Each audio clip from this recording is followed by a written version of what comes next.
Kirde maakaitseringkonna territooriumil ja vastutusalas toimub evakuatsiooniõppus Miljon Miksi.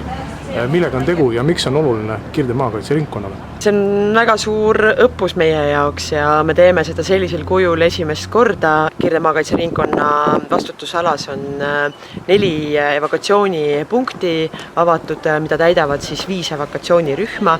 Evakueeritavaid mängivad meile Kaitseväe ajateenijad ja neid on koguseliselt 300 ringis. Et sellisel kujul me ei ole seda õppust eelnevalt läbi mänginud. Ehk selles osas saavad rühmad harjutada reaalselt evakueeritavate vastuvõtmist, see oli ikkagi üpriski suures mahus ja hoida nendel evakueeritavatel seal evakuatsioonipunktis ööpäevaringselt silma peal ja teha erinevaid protseduurilisi reegleid läbi, mida selle evakueeritavaga seal punktis vaja läbi viia on. Üksjagu koostööpartnerid on õppusesse kaasatud. Kes on õppusel abiks?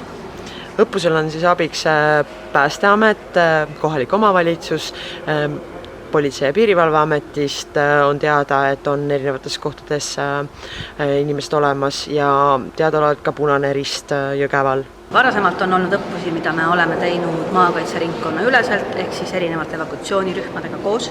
Igal õppusel me paneme enda jaoks ülesanded ja sel korral on meil täiesti uued ülesanded, mida me püüame meeskonnaga katta, kust saada endale õppekohti, sest et iga õppus teebki meid ju aina paremaks.